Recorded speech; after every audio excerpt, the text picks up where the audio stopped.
Da-da-da-da-da. I am your singing telegram. Good evening, ladies and gentlemen. We are tonight's entertainment. I have come here to chew bubblegum and kick ass. And I'm all out of bubblegum. Are you the police? No, ma'am. We're musicians. Let's go, on board, let's go. Thank you very much for joining us for the second episode of the Containment Unit. I'm Tony. I'm Lindsay. And once again, for our episode here, we do have fellow members of the charity team that we're part of, the Phoenix Ghostbusters. We have Diane here. She's off mic. I think she's still judging whether or not she wants to chime in, so hopefully we'll hear from Diane during this. But we also have Scott Freeman. Brad Wallen. And like I said, again, we are all members of the Phoenix Ghostbusters, but I cannot reiterate this enough that this is not the Phoenix Ghostbusters podcast.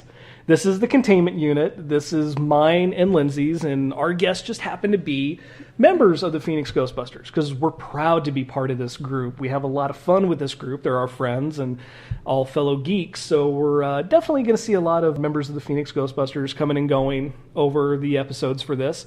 But if anything we say you just don't agree with, anything... we're not going to try to be offensive, but offense is easily taken nowadays. So if you don't like what we have to say and you want to reach out and say something about it, get us on Facebook, facebook.com/The Containment Unit Podcast, or shoot us an email, thecontainmentunitpodcast@gmail.com. And it doesn't just have to be complaints. If you have suggestions, any topics you'd like to hear us, gather or hear our opinions of, anything like that, then by all means, feel free to give us a shout out. And last time we were on, we talked about a little bit of what's coming up with the team. That's part of this podcast, is we're going to let you know what to expect from the Phoenix Ghostbusters. And we talked about Thrill Halloween. Now, unfortunately, within just a couple days of recording, Thrill Halloween got canceled. But something so nice was put in its place. We had already known that we were going to be a part of Phoenix Fan Fest. And then they announced the very first guest for Phoenix Fan Fest, Ernie frickin' Hudson. So Winston Zeddemore himself is going to be there at Fan Fest. So we lost out on Thrill. We were excited about that. But now we're all going to get to meet Winston Zeddemore. I'm going to be like a little kid in a candy store. That's going to be so much fun. So we'll just jump right into it today. The topic is reboots and remakes. I've been hearing a lot of people say there's no such thing as a good reboot or a good remake. How do you guys feel about that statement? Does it carry weight? What do you think, Lindsay? I definitely think that there are remakes that can honor what came before, but also remakes that can improve on what came before. I feel the same way myself. I think a good remake takes the elements of what you have with that original story, and it keeps kind of true to that, but it adds so much more what you were wanting to see of that. It gives you more character development, more story development, and gives you more opportunity to think and even imagine what's going on here. What am I watching? I agree. Our simple monosyllabic. Maybe an example from what he was saying is Halloween, because the remake has the whole backstory, and in the original movie they just kind of talk about what a bad kid he is. Yeah, and with that, and it was very much trying to be a way I've heard it described is Michael Myers' portrait of a serial killer. We got more of Michael Myers and not just having to be told by everybody else that he was this horrible creature. And so that would definitely be classified as a good remake or a reboot. With something like that, it kind of falls into both. So, I hear a lot of people say there's never been a good reboot remake. Just come up with your own ideas. And I can definitely get that, because there's a lot of frustration when it comes to Hollywood that all they have are reboots and remakes nowadays. And I saw one site report that there are over 120 reboots and remakes currently in development, including Scarface, which is a remake in and of itself, but now we're getting a remake of the classic Al Pacino Scarface. We talked a little bit about this one off mic, remake of Aladdin, live action remake. They're doing a remake of The Crow, starring Jason Momoa. Big Trouble in Little China, starring Dwayne The Rock Johnson. Oh, there goes Brad. I think we broke Brad. Yeah, Brad just face smacked. Then we've also got a pretty high-profile one that was just announced. They're rebooting Hellboy without Ron Perlman. I can't think of the guy's name. I should have done my homework, but it's the sheriff from Stranger Things. He's going to be the new Hellboy. Mila Jovovich is the Blood Queen. She's going to be the villain. It's shaping up to have a really interesting cast, but no Ron Perlman. How do you know, he is Hellboy to a lot of people. He defines what you see and then what the attitude, the way he portrays the character. But it's one of the things I have to give him the opportunity to do that because the stories that they've told with the first 2 movies, 2 were good. I wanted to see the third one, but when it just fell through a couple of years ago, I didn't think we was going to hear anything else from him. So. Yeah, and I think it fell through. It was actually, it feels like so much longer ago, but it was only about a year ago that, if not less time, that it fell through. Yeah, because Ron Perlman and Guillermo del Toro were talking to people on Twitter. If we can get like 100,000 retweets and likes, we'll speak with Mike Mignola about getting Hellboy 3 made. And then they got that number, and then some, and then some. And then 2 days later, Guillermo del Toro said, the project's dead. That's the last we know of it. Sorry. And then they announce the reboot. Within like a week or something like that. Yeah, within a week. And they announced a reboot, who was playing Hellboy. But again, the cast is, Mila Jovovich is someone I'm, definitely interested in seeing after her work with like The Fifth Element and stuff like that. So I think that could definitely be good. There's a remake of An American Werewolf in London on the way. This one I'm somewhat optimistic for because the original was directed by Jonathan Landis. The remake is going to be directed by Max Landis, his son. Oh, okay. That's cool. And Max Landis is a guy that they're going to for a lot of nostalgic properties because he does have an affinity for that kind of stuff. I just hope he does justice to the transformation. Yes, American Werewolf in London. Set the standards back in the day. I remember those scenes. I have it back there on Blu-ray. I love popping it in around Halloween because that's the first time you ever actually saw the transformation. Before that, it was like in the original Wolfman, where it was the fading into the different, the transitioning. But this was you actually saw him stretching. You see the pain that he's going through and changing to the beast. And that was all. Rick Baker. No, the type of graphics. It wasn't CG. Oh, it was practical. Thank you, practical. It was all just practical effects. It was brilliant. Yeah, I mean, that is good. the movie that caused us to have the Oscar for visual effects. Mm-hmm. And Rick Baker won the first one because of An American Werewolf in London. We also have a remake of Highlander, which has been talked about for years. They've been trying to get that off the ground. For a while there, they were talking about Ryan Reynolds as Connor McLeod. So we're going from a Frenchman trying to do a Scottish accent in the original to an American maybe trying to do a Scottish accent. Don't know. Is he Canadian? He is Canadian. Yeah. And right now, at last I heard, Ryan Reynolds is not part of the project, but they're looking at Dave Bautista, the guy that played Drax in Guardians of the Galaxy, is supposedly signed on to play the Kurgan. So I'm not a fan of him. I can see it, but to me, it's Clancy Brown is the Kurgan. Clancy Brown, that's one of those iconic films that I think is untouchable, especially with the horrific sequels that they've done over the years. Yeah. The last Highlander film was straight to Sci-Fi Network. Oh gosh, I remember that. And we all Justin watched it with us. Yeah, my best friend Justin watched it with us, and when we were all done, I think we all went to my in-laws' house to watch it, and we're driving back to our place, and it's just quiet in the car. And I looked over at Justin and I said, "Doesn't it feel like we just left a funeral?" And it's just, so I think it's kind of dead and keep it going. And the last one, if Big Trouble in Little China, a remake, caused Brad to have an aneurysm, I'm looking forward to seeing his reaction to this one. Escape from New York. What? Not heard yet who's going to be the new Snake Plissken, but it's a That's one of those that shouldn't be remade. yeah. I think Need to. John Carpenter movies seem to be really good fodder for remakes and reboots. I mean, The Thing was a remake in and of itself. But it was a good movie when they did it. Yeah, very much so. And then they do the prequel, and I'm hoping that we're not really going to get a remake to They Live, because that's another one of those movies where the actors defined the success.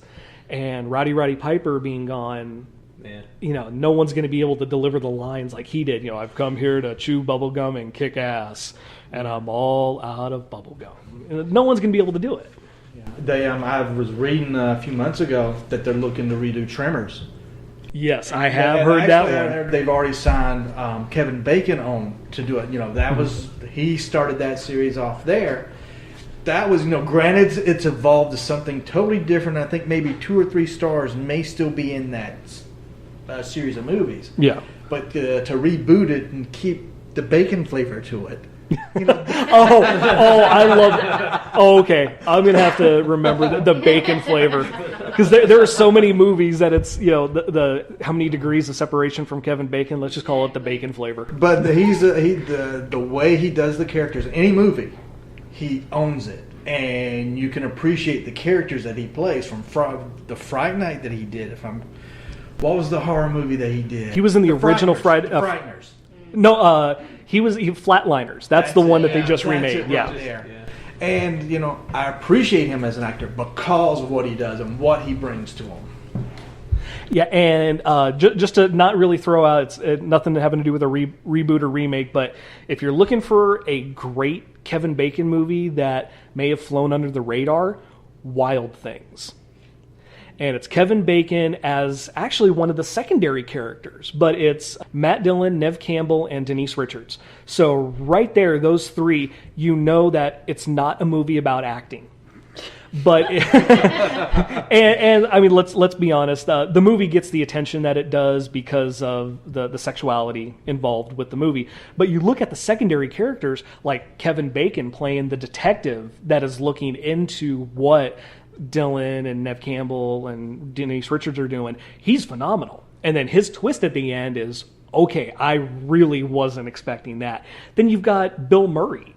So definitely we're going to be touching on underappreciated movies at a later time, but trying to steer it back to... I was going to say, we got a little off topic. We got off topic for a second, but reboots and remakes. So this is not going to be the official definition of a reboot and remake, but there are differences between the two. A remake is just taking a premise that was used, an overall story that was used, and either redoing it shot for shot, like Psycho, when they did the remake there. That was legitimately a shot for shot remake.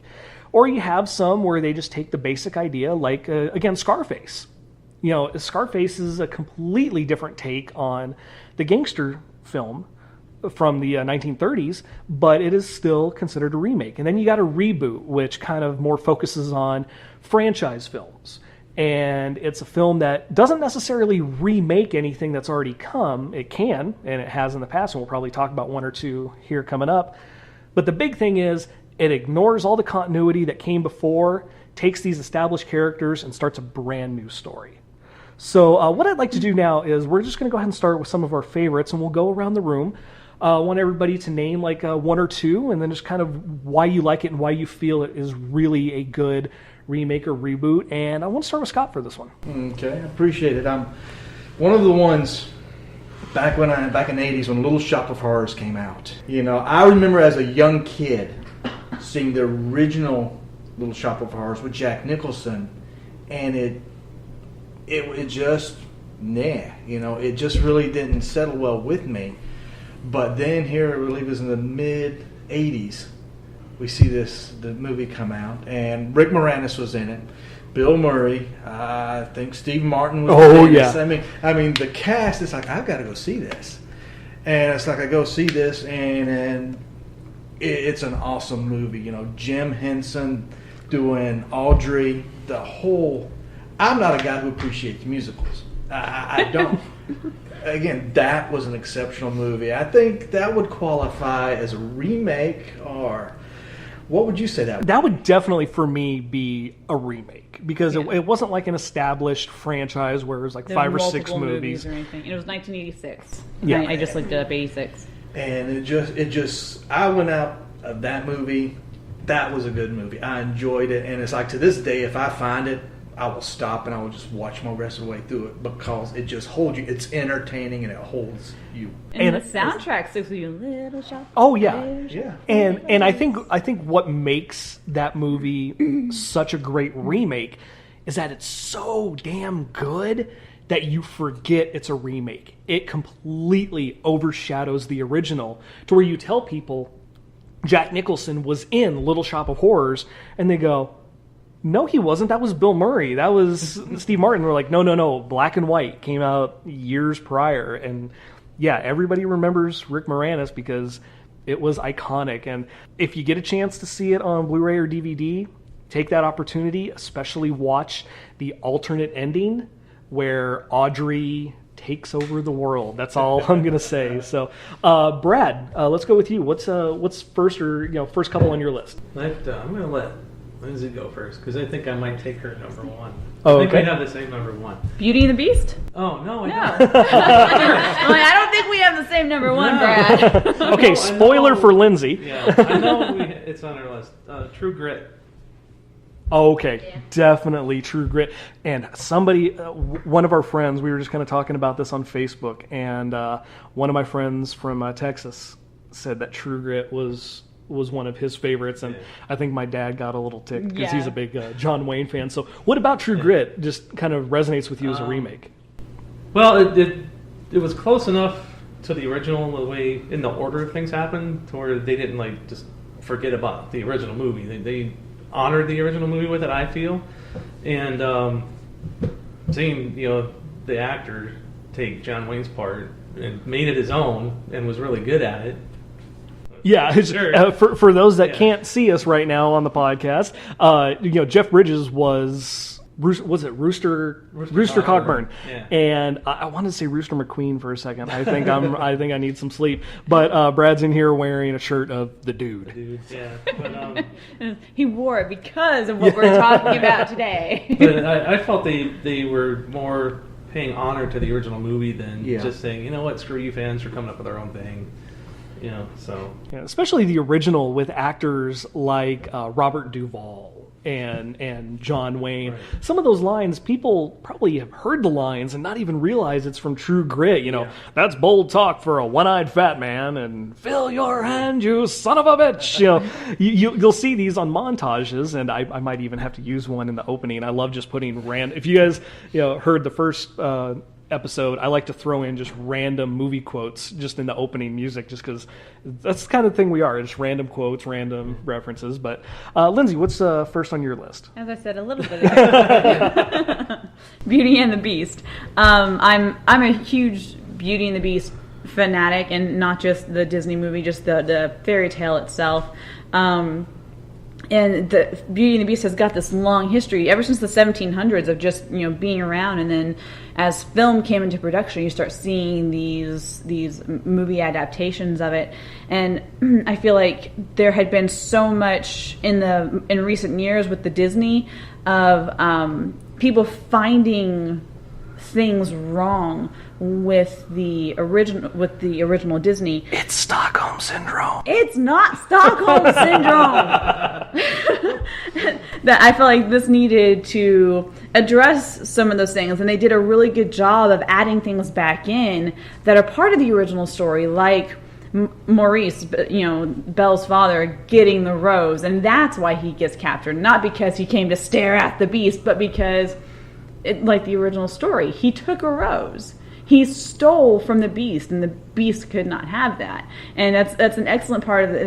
That's what started the idea of the rose being connected with this story. So it was nice to see that put back into it. And so I don't know where else to go. I mean, we talked so much before we started. Yeah, we probably should have hit the record button while we were sitting around eating lunch talking about a lot of this. And I'm like, I don't know where to go from there. I mean, so the first one on my list, and I'm going to start with my big one. This is my number one, and it's a reboot. Some will argue possibly a remake, But my number one, 2006, Casino Royale.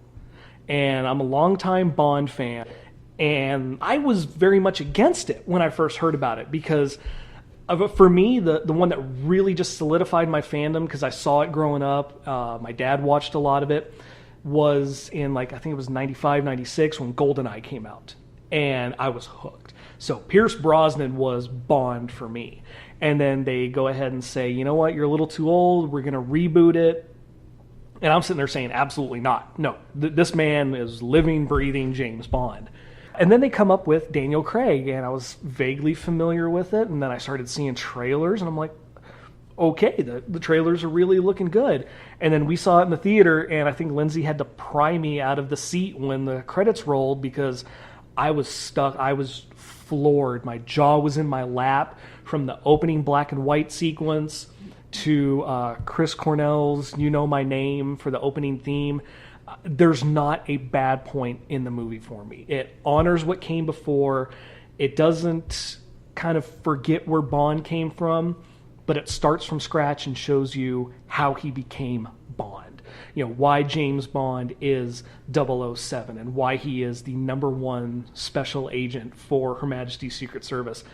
And it was just a phenomenal film that really kind of revitalized the franchise.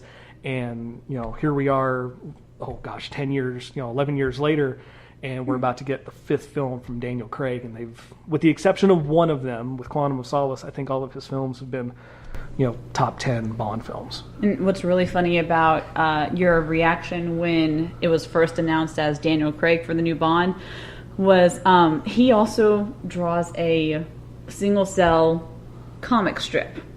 And he was so up in arms that he had to draw, I think he drew several. I drew like two. Yeah. 2 comic strips displaying how incredibly upset he and was.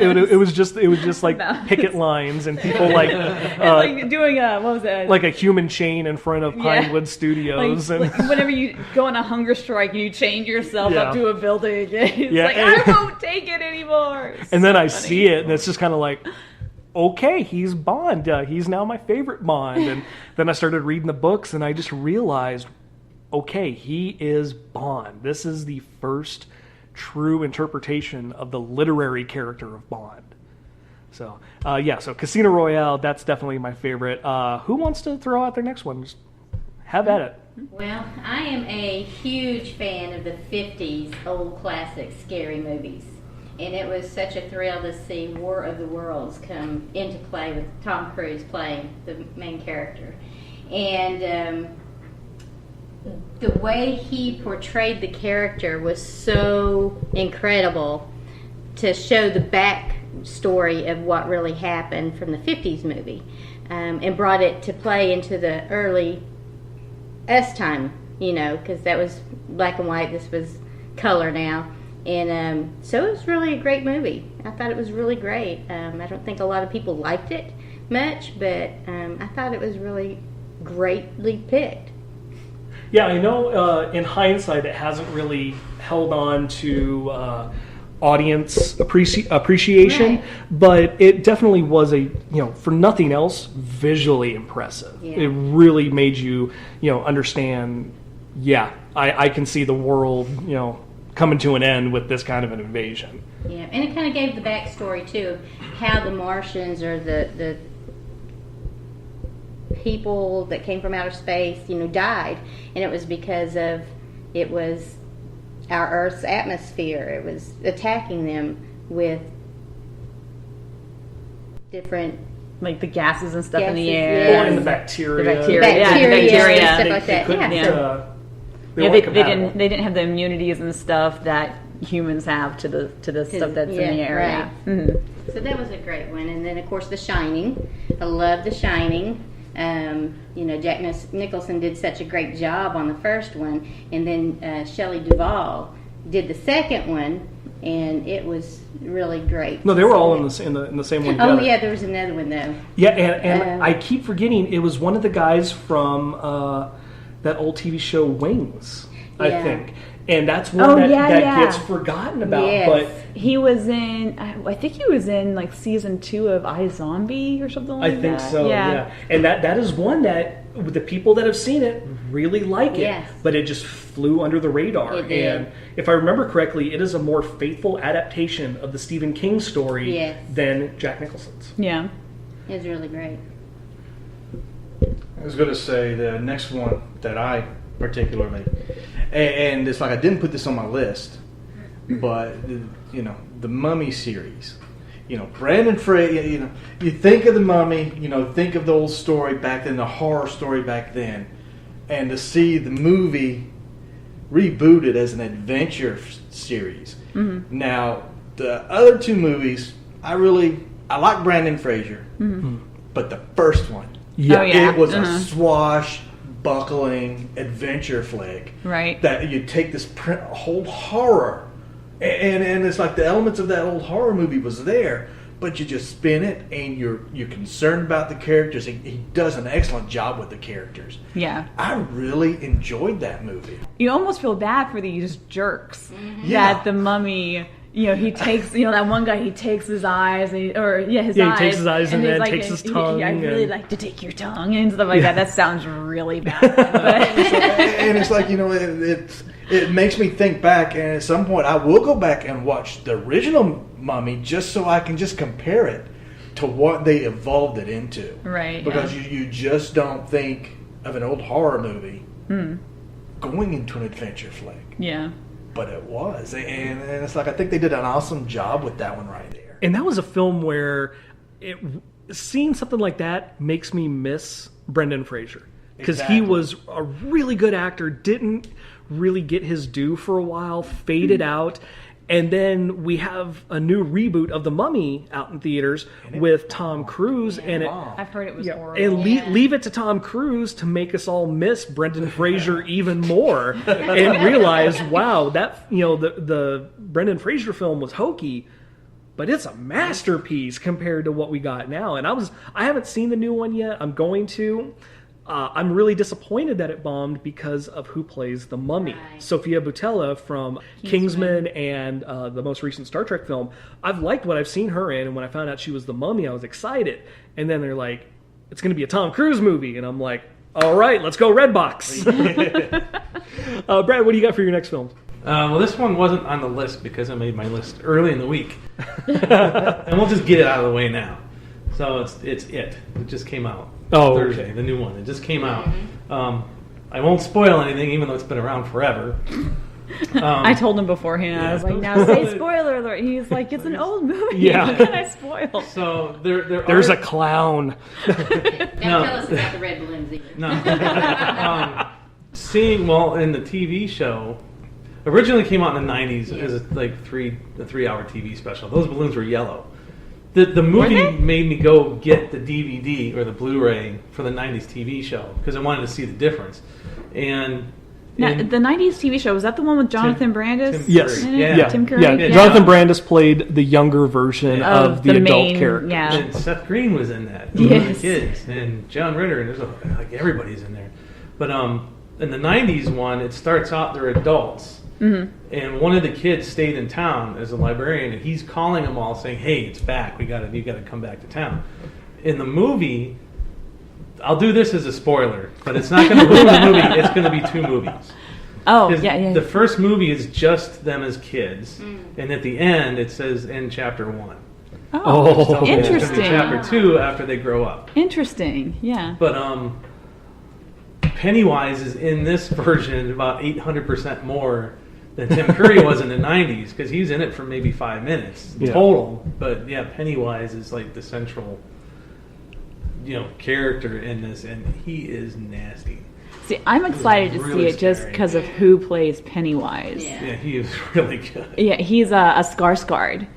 So, and the Alexander Skarsgård, Stellan Skarsgård, they are phenomenal actors. And I can't remember if anybody's not placing Skarsgård family, Alexander Skarsgård was Eric Northman on True Blood. And his dad Stellan is in the Thor and the Avenger films as Jane Foster's mentor. The older gentleman who Loki. I think his name is also Eric. It's Eric. It's Eric Selvig. That's it. Selvig, And so the Skarsgårds are a really good actor family. So to see the youngest Skarsgård Bill. get some, Such a simple name, Bill Skarsgård. Bill Skarsgård playing an iconic horror icon. Even Tim Curry was barely in the TV movie, but still people know it. And people know that that is Tim Curry, and that is proper Tim Curry, not the goofy Tim Curry we got in Charlie's Angels, bat crap crazy, scary Tim Curry who should have been the Joker. Yeah, right. Lindsay, what's next on your list? Next on my list, I'm gonna say Kong, Skull Island. Oh yeah, the new King Kong. See, I am getting the evil eye right now. Well, because I've never actually I've only ever seen bits and pieces of the black and white here and there because I've had trouble finding it. I can't find it to actually just watch it. But I know like the Peter Jackson one was horrible and everything. But the thing that I love about this is you see a lot of background to Kong, and the graphics in it are amazing. I'm a Tom Hiddleston fan. What can I say? That's what hit it right there. Yeah. As I said to the lady at Hot Topic the other night, and I will fully admit alcohol was involved in this situation. We went by Hot Topic and saw that they had the new Funko Pops for Thor Ragnarok. And the lady came over, and I'm just shifting through them. And she goes, "Are you looking for a particular one?" And without even thinking, I pointed to Lindsay and I said, "My wife, like 98% of heterosexual women in this world, love Tom Hiddleston, so where's Loki?" So yes, she's a Hiddleston fan, and I might be man crushing on him just a little bit, but yeah, he's good. No, when I went and saw it in the theaters, I went and saw it with the intention of, it's Tom Hiddleston, I want to see a Tom Hiddleston movie. I liked the look of the trailers, but whenever I sat down and actually watched the movie, I was in awe of just the different actors and how and what they brought to it, and how the CG wasn't like this overly hokey CG. It all really blended and meshed well. And the first time after the opening scene, when you see Kong come up into that, you have that shadow of him in the sun and everything, and he just takes a tree and just swings it at one of the helicopters and just bats it out of the sky. You're like, oh my gosh! And just the battles between him and the what does he call him in that, the skull walkers or whatever? Why do you call him that? It's scary or something like that. Yeah, okay, yeah, sure, it's scary. I like it. It's a good name, but just the way that, like, the battles are really good, and you start to really see Kong as this not as just this animal, but as this creature that has emotions and does feel, and you see that it is protecting the people that are on this island, and there's more emotion, more humanity to the character by seeing this background of him. See, I have to throw this in there because Kong Skull Island, to me, it's prequels of the Godzilla series. Because you got the flavors of Godzilla in there, and that's where that whole branch is going. Oh, it is. Well, especially with, did you stick through the credits? Right. With the, can't remember. Mothra, and with the whole thing, and so and then you hear the Godzilla yell, and so I would never picture that as a conflict as far as say you tying in with the old Kong. So that's where it floored me. It's like I've never looked at it like that before. Because I took that as a tasting of the next Godzilla flick, or where that particular series is going. Right, yeah. And so that's how I was like, that's an interesting thought process. Oh, well, thank you. I didn't get to see it with her. She went out with a friend and then was like, "No, you have to see this." So we sat down, and I'm a big movie buff for like old black and white movies. So for me, it's, the old Kong doesn't hold up in terms of special effects, but it's one of those you have to look at and recognize this is cinematic brilliance. This is in no way better than that. And that's not, I don't think that's even on the table. But this is a great way to kind of kick off a shared universe with Kong, with Godzilla, with Mothra, and we're going to end up with a battle which we don't normally see in movies. I think the last one that we had, and it was great, Freddy versus Jason. And I think that was such a fun movie that if they can do that with Godzilla and King Kong, I'll slap my money down on the table and get a ticket. They've done it before. Yeah, they had King Kong versus Godzilla in black and white. Mainly with Toho and the Japanese films. So this is going to be the first time an American company has really taken over the license and really done something with it. And the last Godzilla film I've seen most of, I was not feeling it. It's okay. So I'm really interested to see where this is going to go. Next on my list, this one might be a little cliche for some people. It's common. Batman Begins. I think that was the reboot that the franchise needed after the Joel Schumacher films, because it changes so abruptly in feel that we tend to forget that 89 Batman, Batman Returns, Batman Forever, and Batman and Robin are all one continuous universe. Yeah. Right. And by the time Joel Schumacher's done with it, it was dead in the water. They tried to do a fifth film, Batman Triumphant, and they were looking at Kurt Russell to take over as Batman, which even with Joel Schumacher directing, Kurt Russell, I can see it, but at the same time I don't. I can see him being rough and gruff, but not Bruce Wayne, not Batman. So we finally, hear that they're gonna start fresh, and it's gonna be Batman Year One, and then we get Christian Bale, and I'm like, really, the dude from American Psycho, and then see it in the theater, and it's another one of those films where I was just not expecting how much I would enjoy it, and how good it really ended up being. Of the three Christopher Nolan films, it is, in my mind, the weakest. But in terms of rebooting a franchise and really breathing life back into it, which I think a reboot needs to do for it to be successful, I think it was phenomenal and really did the job. I agree with you on that. Yeah, that's good. I kind of got hung up on his speech, though. Yeah. It's like, who is not going to recognize that voice regardless if he's wearing a cowl or not? And I get that, and a lot of people joke about that. It's like, well, of course it can't be Bruce Wayne. Have you ever heard Batman talk? That guy smokes 3.5 packs a day. Yeah. And I get that. I think another movie that I really enjoy that a lot of people don't, Batman versus Superman, Dawn of Justice. Mm-hmm. I loved it, and I loved how they threw in little bits to explain. He's wearing a microphone on his throat to distort his voice. Yeah. You look at the movie that came before it with Batman and Robin, you'd have to be blind to not realize that Bruce Wayne is Batman in this movie. There's no change whatsoever.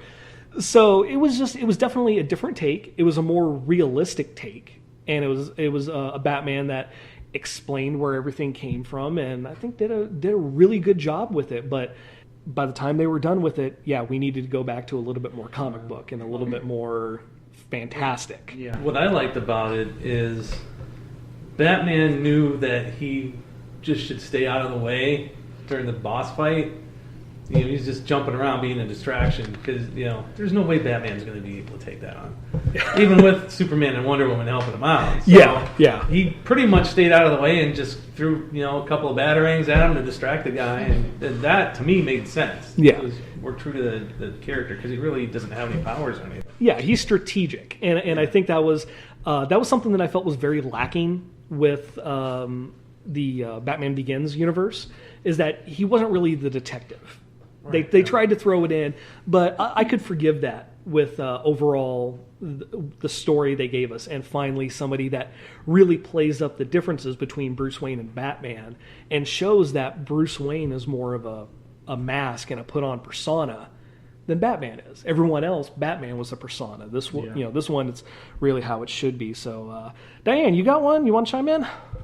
Well, I said Shining and War of the Worlds. I'm just waiting to see what other sci-fi scary movies they'll come up with. Well, I'm going to toss this on the back of your heels. Okay. The remake of Kong that came out in the early 2000s. The Peter Jackson King Kong. Okay. That right there, that movie right there, was exceptional. Now, I'll also say it's the biggest miscast you'll ever see. Oh, really? Seeing Jack Black play the part he did. Yeah. That was so painful on that.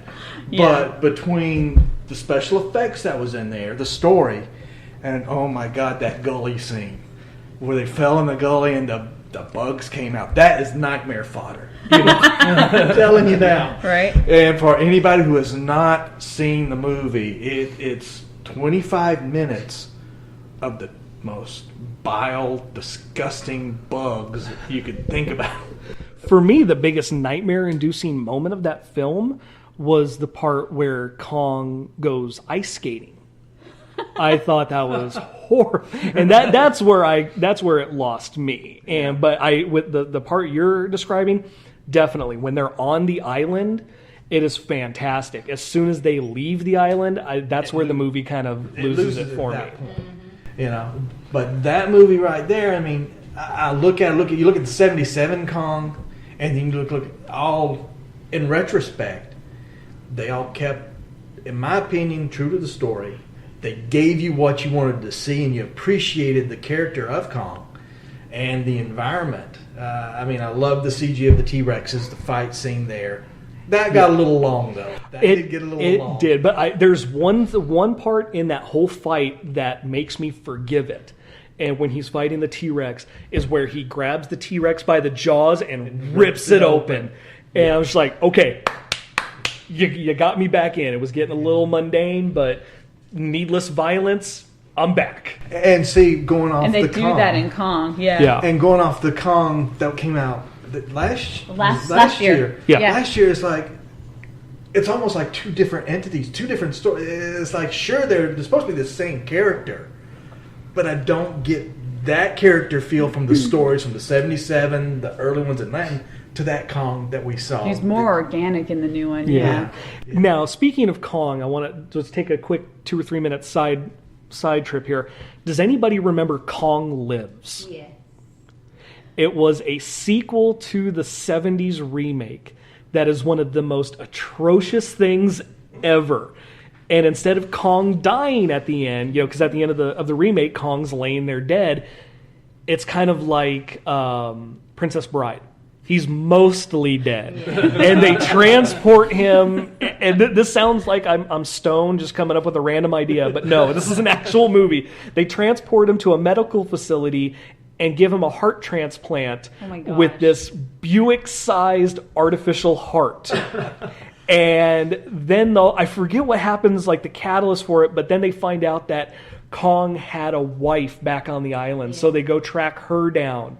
And now it's a love story between Kong and his wife, who's then pregnant and then has a baby. I missed that one totally. You're better off for it. That is definitely one where Kong fanatics will openly just plug their ear. La la la la. No, that never happened. No, that's not part of it. No. I love how you say I'm not high. This actually happened. They were probably high. Yeah, they came up with it was the '70s. Of course they were. Was Kong on your list, or was that just a? That was on my list. Okay, so King Kong, Peter Jackson. Brad, what you got? Break out the notes.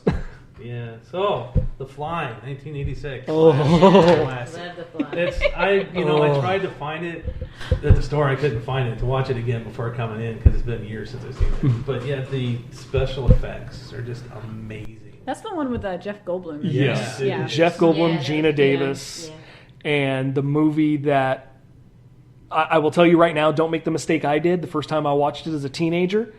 I was having cream of mushroom soup for dinner. I have had it, never had it since. Yes, you have.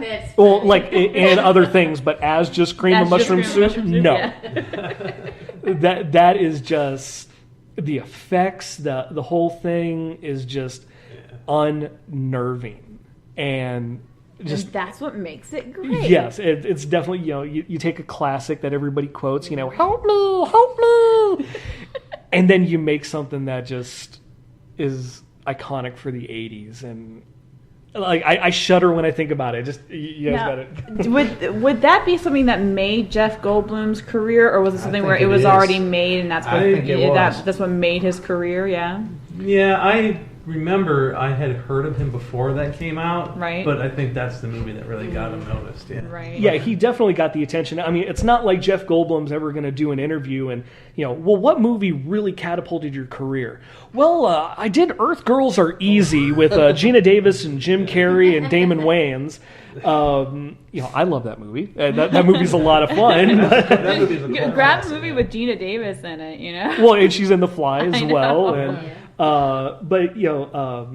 Jeff Goldblum had been around for a while, and he did Ichabod Crane and Legend of Sleepy Hollow. Legend of Sleepy Hollow, a TV movie. The Big Chill, if anything, can really say probably kickstarted his career. Probably The Big Chill, but then you've got Silverado, Transylvania 6-5000, and then 1986 was The Fly. Oh my gosh, I didn't realize Earth Girls Are Easy was 2 years after The Fly. Oh, wow. Yeah, I thought that came before. Oh. No, it came after. That's what surprised me about it. Yeah. And then that's another one that I would say was a great remake.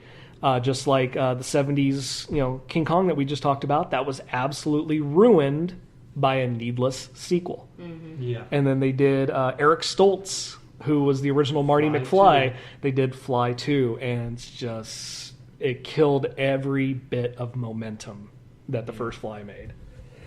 So I want to kind of keep going for a second with the horror motif. And next on my list, not in order, I'm jumping around a little bit, 2009, Friday the 13th. This is a reboot and a remake at the same time because it remade the first 3 Friday the 13th films. Before the opening credits, it basically sums up the first film with Pamela Voorhees as the killer. And then the first act and a half is Friday the 13th Part 2, where he's got the bag over his head. And then it ends with Friday the 13th Part 3. And looking at it just as a measurable movie. You look at cinematography, you look at acting, you look at directing. I think there's a definite argument to be made that it is the best Friday the 13th movie. Most enjoyable, that's up to personal preference. But I think in terms of atmosphere and everything like that, top, if not, for me, it is the top. I loved the portrayal of Jason because you saw him run. You saw him figure things out. He wasn't just the mindless oaf walking around randomly killing people. He was an actual threat.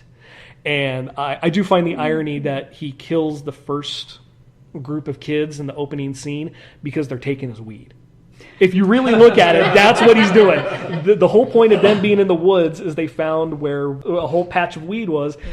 That's Jason's. He kills several people for taking his weed. So Jason is kind of basically a redneck pothead in this.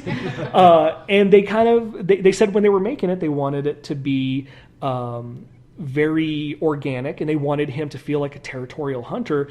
And they modeled his attitude and the way he kills off of Rambo. John Rambo from the original First Blood. And you can kind of see that with the bow and arrow, the machete instead of the big hunting knife. Again, I'm not going to begrudge anybody for not liking the film, but for me, that really, it got rid of the hokey stuff that was haunting the last several films and really got it back to its horror roots. That one kind of brings out my nerd rage a little. I was gonna say you probably have people. Anyone who's listening, whatever listening device they have, people are. Throwing I was seriously, stuff at I was going, but I could see Brad twitching in his chair a little bit. I think there's been a few times where I've seen his eye kind of go.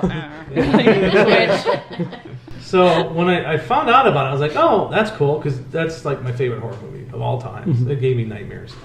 And then I don't remember the actor's name, but he was Rorschach on Watchmen. Rorschach. Yeah. The the Nightmare on Elm Street ones. Wait, am I confusing your movies now? I was doing the same say? thing too. Friday the 13th. I heard Nightmare on Elm Street. Now, I will fully admit, Nightmare on Elm Street, the remake, is enjoyable. Yeah. It is a terrible remake. I didn't see it because I was excited for it. I saw the trailer. At the end of the trailer, I saw Michael Bay's name on there. Yeah. I refuse to see anything that he makes. Yeah, and it's Platinum Dunes. So I mean, it's his company. It really doesn't feel like a Michael Bay film. Neither, Friday the 13th and Nightmare on Elm Street both were Platinum Dunes films, as were the remakes of Texas Chainsaw Massacre. And that's not one I'll go into, but the remake starring Jessica Biel, phenomenal film. That scared the living crap out of me and gave me nightmares. But where Nightmare on Elm Street failed as a remake is that Freddy was no longer likable.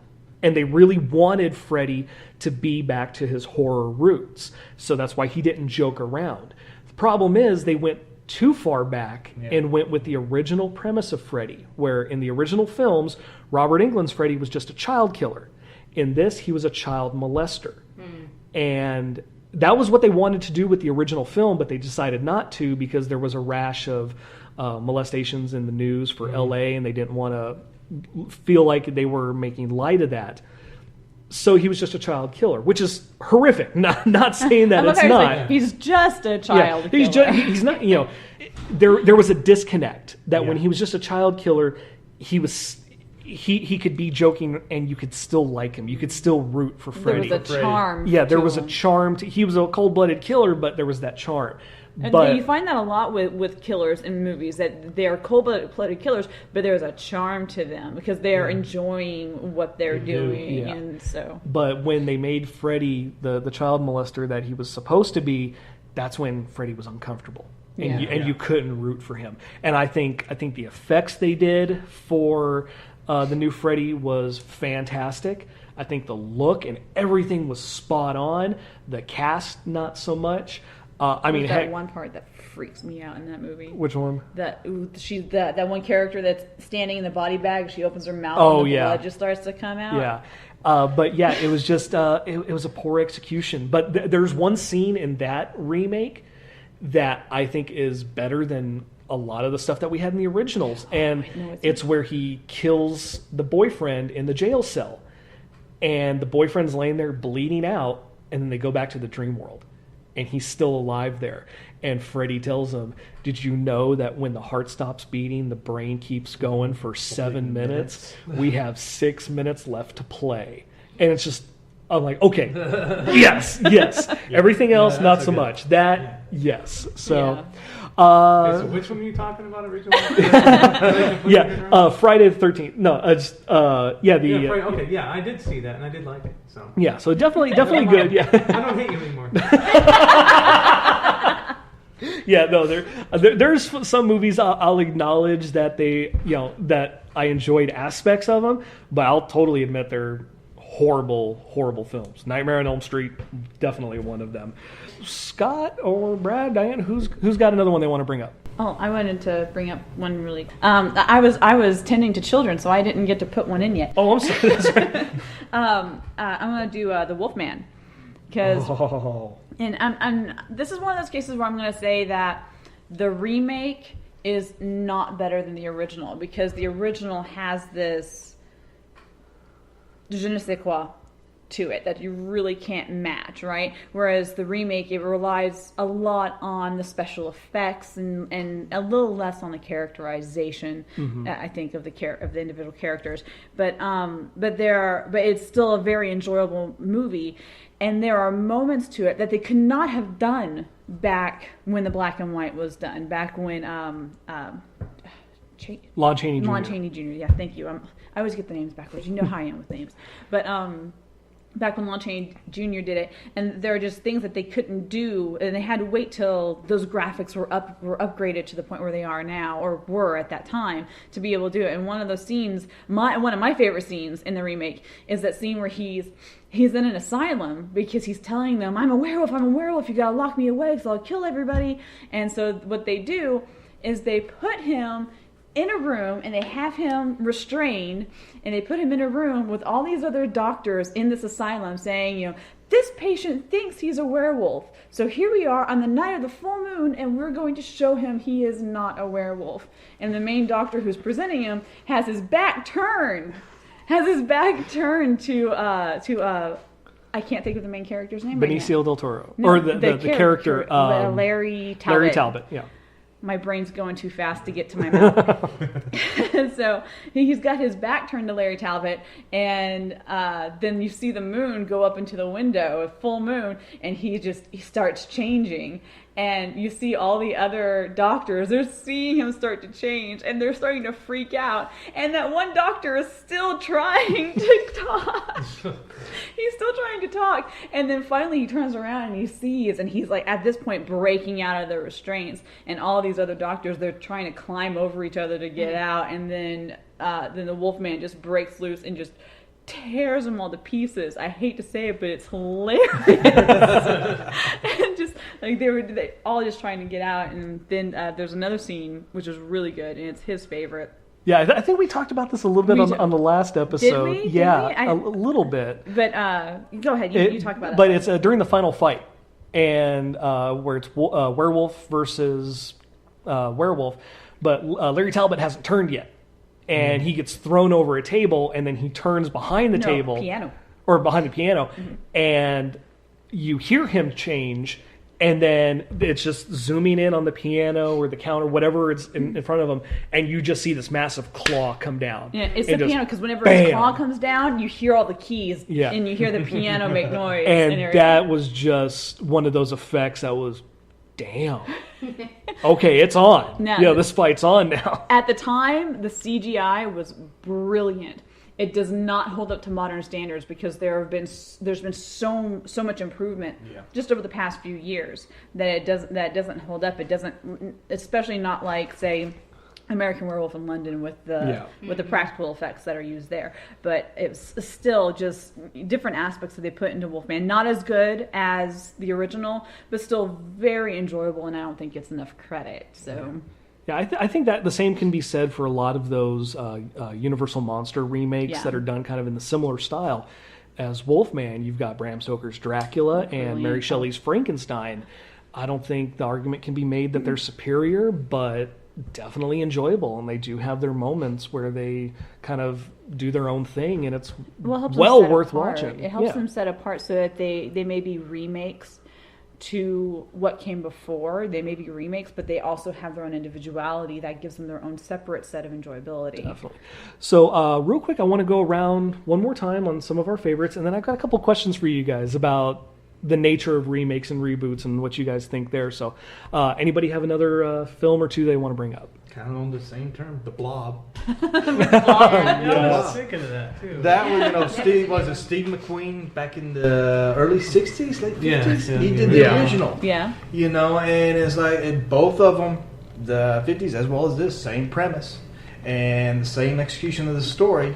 And, small town America, attacked by an alien blob, the more it eats, the bigger it gets. Right. And it's like, you remember as a kid, I think I was maybe 15 or 16. Really enjoyed the movie on there. It was done well. I didn't care anything about the stars. It's like a big thing of goo just going around. And that was appreciated. It's like at the end, they even opened it up for a sequel that never happened. Oh. But still, that was one of those movies in which you appreciate the original. You get this remake, it's just as enjoyable. And that, to me, if you can put me in a movie house, let me pay however it is, and I come out entertained, that's all I'm wanting to do. Yeah. Let me entertain me. That's what I'm paying you to do. Yeah. Mm-hmm. And The Blob reminds me of The Thing. They remade The Thing from the 50s film, and then remade that. So that was a really great remake. And I think they remade it again after... I think there's one more. Well, the one that they did recently, just a few years back, was actually a prequel to the Kurt Russell version, which is a remake of, and it's another one of those that I didn't bring it up just because I think it's that, like Scarface is like the easy. Ocean's 11 is another one that I didn't include on my list because those are just very. There's no argument there. They're great. But it's the remake of A Thing from Another Planet, I think is what it's called. It's really good. right, Brad, you got another one? Well, just put in a mention because I don't think anybody's going to know it. It's Night of the Demons. Oh, yeah. So I'm not really going to go into that one. But they did a remake that was really good. I have a question for you. What was the one on your list that you were sure was going to be on my list? True Grit. It was True Grit. I've Yeah. never seen True Grit. Really? How come? I don't. Maybe that was you. Wait. I thought you put that on the Facebook. No, it was. Somebody mentioned was it that we all. Justin. Okay. It no, was, it was Mike. Was it Mike? It was That's Mike. right. It was Mike. It was Mike. Oh, sorry. Hey, Mike. Hi, Mike. But yeah, I got a couple on here. I'm going to go with Carrie. Oh, yeah. With Zoe. Oh, Chloe Moretz. Chloe Moretz. That's a recent remake. Oh Yeah. yeah. Yeah, not too long ago. I never Two or saw three that. years. 3 or 4 years. Yeah. Yeah, very But, recently. Yeah, I didn't see it. I've never read the book, but I've heard this one's closer to the book, Mhm. and it seems like it. But it's like right on par with the original, with both the casting and the action and what happens with it, and scary. This one I think is a little bit more scarier. But yeah, I'm going to go watch it now. Yeah. They had Carrie. I saw Carrie Funkos. Yes, yesterday. yeah. We went by a local comic shop and they had some Funkos and we're Funko collectors. At first we were like, oh, that's ridiculous. We're never gonna. And then they started making ones that we liked and we're kind of hooked now. Yeah. But Here, take my money. yeah. Right, pretty much. Yeah. I was sitting there one day saying, they've taken enough of our money. They better not come out with National Lampoon's Christmas Vacation, The Godfather, or any of those films. And within 2 weeks, I saw both of those, and I went, you bastards. You're taking all my money. And, of course, we had to buy I them. kind of like the remake for, I didn't even think about it until you said that, but the Vacation. Oh, Oh, Vacation, yeah, with and that one, that's an interesting one because it's a sequel slash remake slash reboot because it's Rusty. It's not Chevy Chase's character, and Chevy Chase and Beverly D'Angelo are definitely in it, but they ignore continuity. Yeah. And they definitely, kind of that is definitely one of those that's kind of floating in its own little universe yeah. there. It was a good flick, though. Yeah, you heard who the director is for that, right? I'm really bad with names, so I cannot remember the guy's name to save my life. But he was on Bones as Dr. Sweets, the psychologist for the FBI, and his character was killed off of Bones specifically so that he could go direct that movie and then expand out into directing and doing more stuff. And I forget what I saw, that he was like a writer-director on something that was really big he's got recently. a lot of stuff coming up. A lot of people remember him from Freaks and Geeks. Oh yeah. And he was on that for a while. So he definitely has talent. It's just Vacation really didn't resonate with people and didn't showcase his talent, and which is sad because I was I'm a big fan of the original Vacation and even European Vacation. Christmas Vacation is one of my top favorite films of all time. We watch it several times a year at Christmas. Yeah, so. we have to. Yeah. He cannot. You can't stand Vegas Vacation though. Yeah, I'm not a fan. She likes it because she was living in Vegas. Yeah, I was living in Vegas at the time. Caesar. So. Yeah, Sid Caesar's great, but so I'll sum this up real quick because we're definitely getting to a point we got to start wrapping up. But I've got two to kind of just I'll mention one and then go into more detail on the other. One, 2005, Four Brothers, starring Mark Wahlberg. Oh my gosh, I am blanking on names today. Garrett Hedlund, Andre Benjamin from Outkast, and Tyrese Gibson, who's in the Transformer films. A lot of people don't even realize it's a remake, but it's a remake of the old John Wayne film, The Sons of Katie Elder.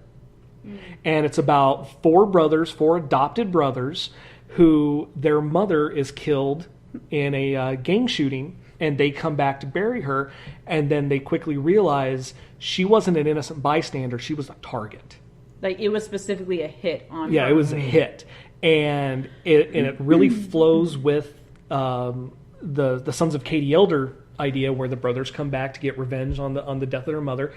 Not all the brothers make it, just like in the original. Mark Wahlberg is definitely playing Mark Wahlberg, but it fits, and it's a lot of fun. The one that I really wanted to bring up, and I was actually watching it this morning when you guys showed up, 1999, The Thomas Crown Affair, starring Pierce Brosnan and Rene Russo. And that's a remake of 1968's Thomas Crown Affair. And it even has its own remake coming out soon. They've got another remake with Michael B. Jordan, who plays Apollo Creed's son in the new film Creed. He's also going to be in the new Black Panther movie. But for this one with Pierce Brosnan and Rene Russo, I had seen the original and I was bored to death by it. Just a Steve McQueen movie that I just didn't go for. But I see this. It's at the height of Pierce Brosnan's popularity as Bond. And it's a chance for him to play kind of that character, but more of the criminal side of Bond.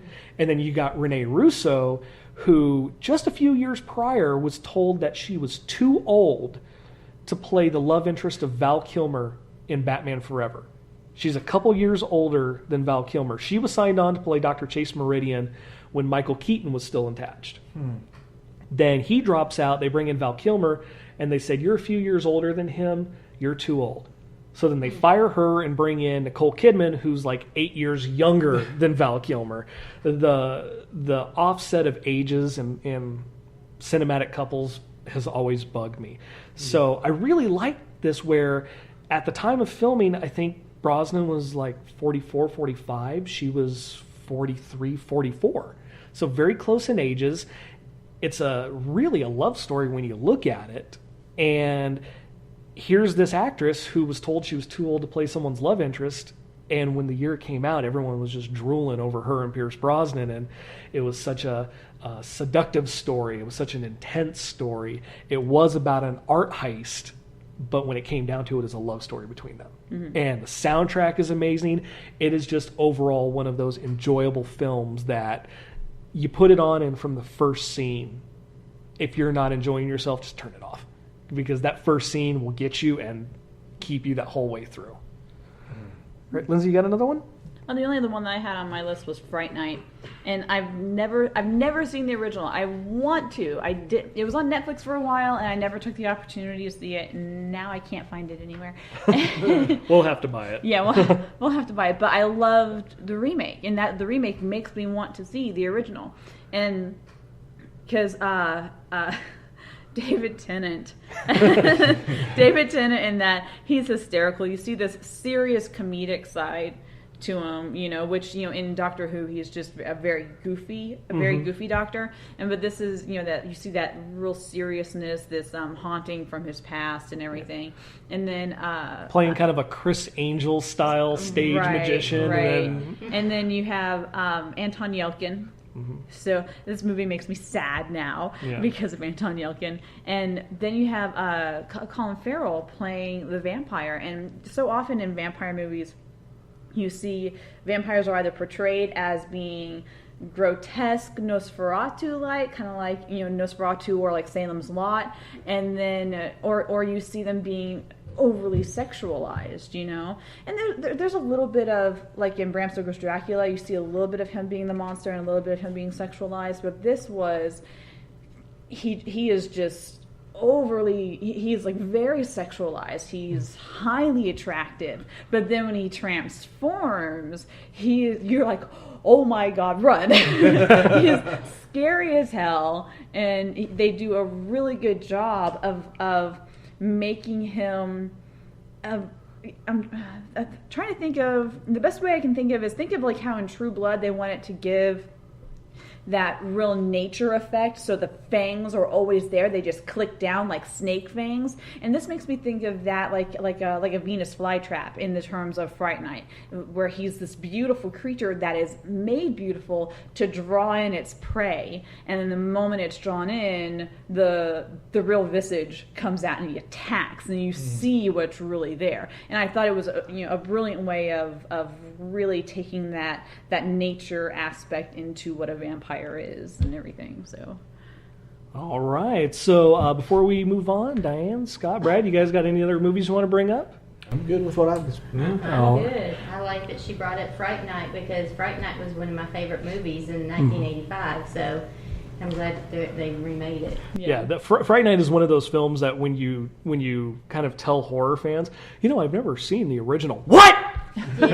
Somebody get a copy now. It's like for me and Monster Squad. Oh, When I gosh. find out, you've never said, okay, we're dropping what we're doing, and sir, we're delivering your child. I don't care. Put it on the TV. This is important. Wait, so that was like you whenever I was in labor with Maddie and James Bond was on the TV? Yeah, Casino Royale was on the TV. We actually have pictures of us in the delivery room. I was supposed to make sure she stayed on her left side because the cord had actually wrapped around our daughter's throat, and we were trying to alleviate the pressure.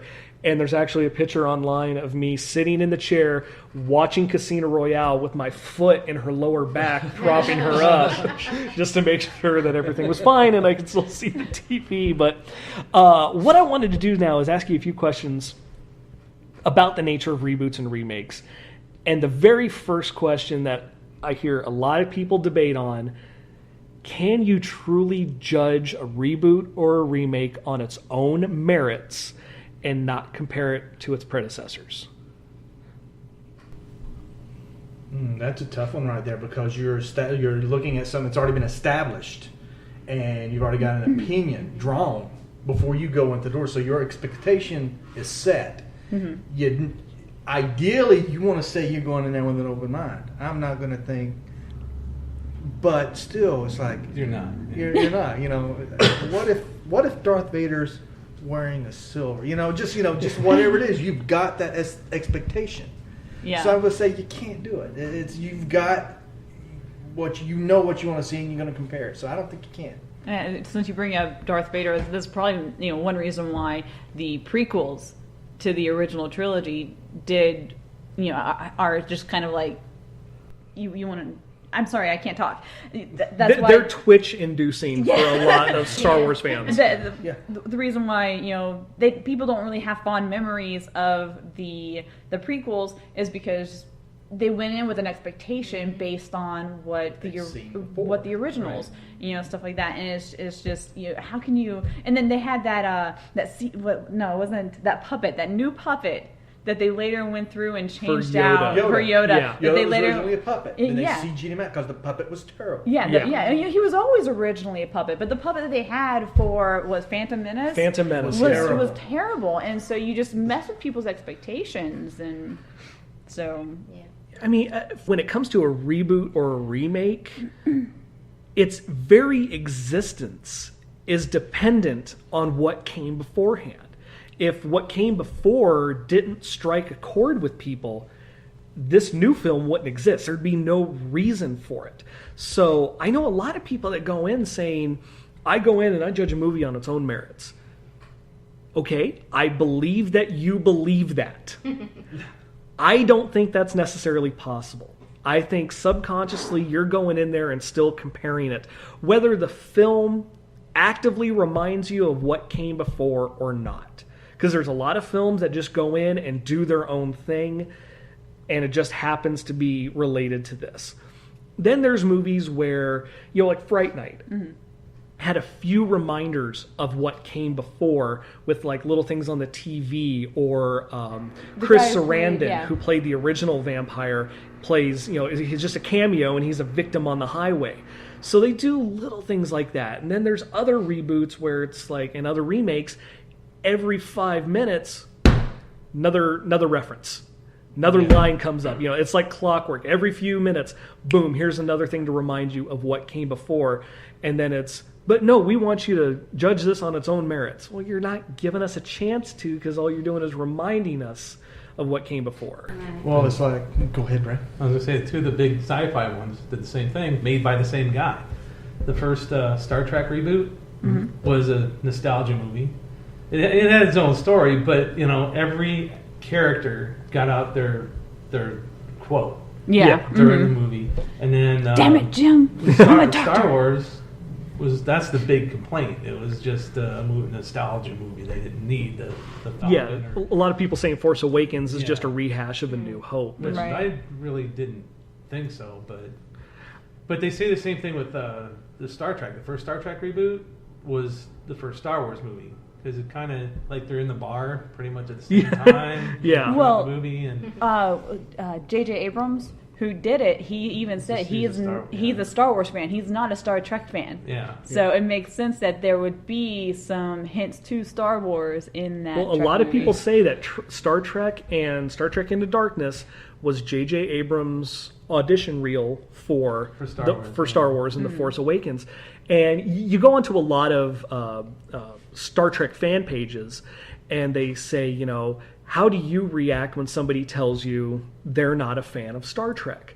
And people joke around and say, well, I follow the Prime Directive and I don't interact with a lesser developed species and stuff like that. Yeah. For me, my response is always the go-to. When somebody tells me they don't like Star Trek, I immediately think of what Paramount Pictures does. Right. And what they do is they say, okay, Mr. Abrams, you're perfect to direct these films, and they give you the keys to the castle.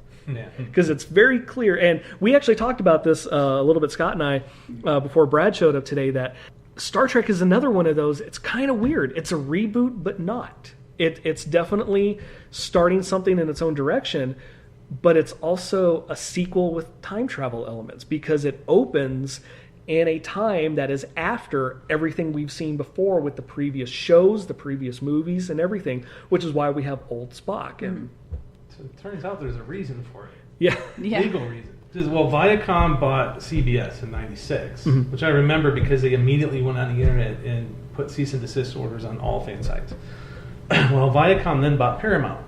Well, they own them both, so hey, Paramount, make some Star Trek movies. Well, there was just a split recently in Viacom. CBS is its own thing now. But Paramount still has rights to make movies, but the way the licensing worked out, because CBS still owns the main IP for it, whatever Paramount makes cannot look like That's why the uniforms were Star different. Trek. Oh, So that's why it's in another universe with different looking ships. And not a lot different, but different enough to not get sued. with Apple stores in space, and and the Klingons, which we're definitely we've got it on the docket. We're gonna do a Star Trek episode entirely about pre and post Abrams and the future we have to look at. But I do want to wrap this up with one final question for everyone. Just for you and what you look at with reboots and remakes, what makes it good and what makes it bad? What's an indicator for you it's going to be good, or what's an indicator for you that it's not going to be as good as you hope? The director. Michael Bay. That's on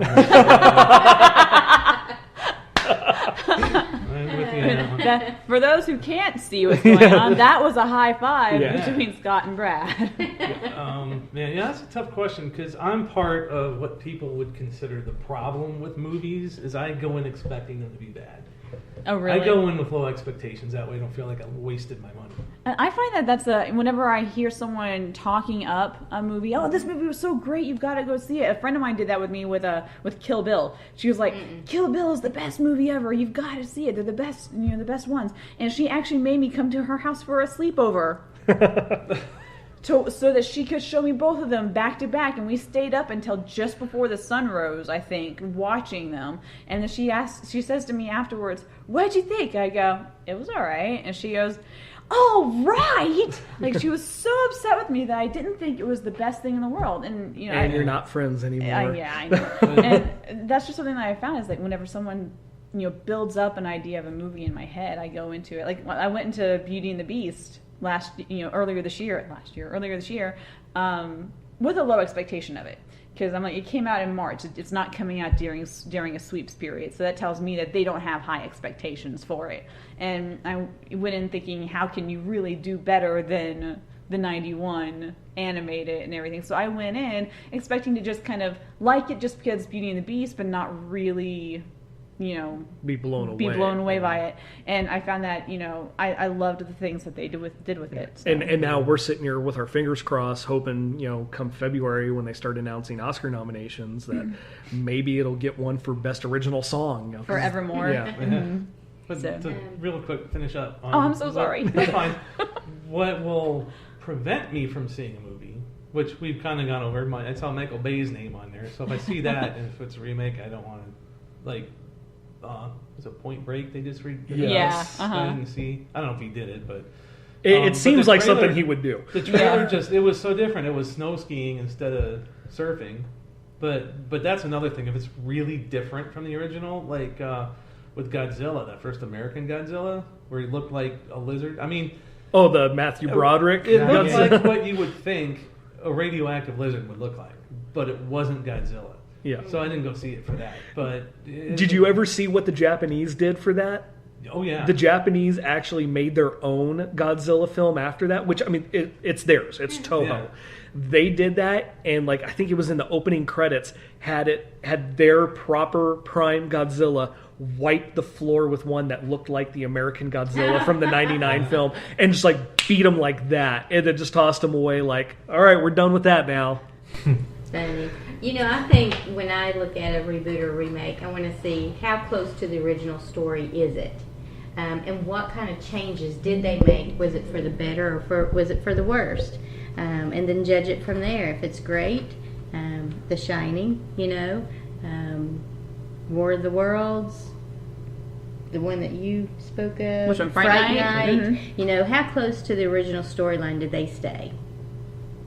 So that's what I look at. Or how much did they approve on the storyline? Exactly. Mm-hmm. It's kind of a fine line too, because you know the director doesn't. If it's exactly the same, you get, man, I've already seen this movie. But Right. and if it's too different, all the like I'm a fan of the original. You just killed my childhood. Mm-hmm. Kind of thing, you know? Exactly. Well, and that's why there's no real right or wrong. They like to think that there's a formula. That formula doesn't always work, and it's just a matter of the little things and how well, if you're gonna pay respect to the original, it's how you do it. And are you just referencing it for reference sake, or are you really showing that it's a love letter to what came before? And if you're going to go in a completely different direction, don't crap on what came before. Acknowledge it, but hey, this is new. This is our vision, and that's what we're going to do. But And I feel like Disney kind of learned from its previous movies like Cinderella and Maleficent. I haven't seen Maleficent yet, but I've heard that it's basically had the same type of review as Cinderella, where is that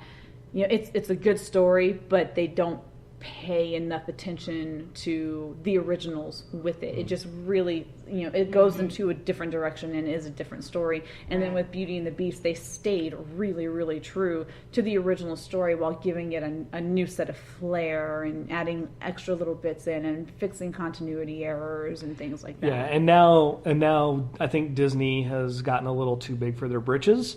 And their next remake is Aladdin. Yeah. And Will Smith is the genie. genie. And I think the moment Robin Williams passed away, I think any and all talk about any kind of remake, sequel, anything having to do with Aladdin is done. Because they should have got Shaq. He already has experience being a genie.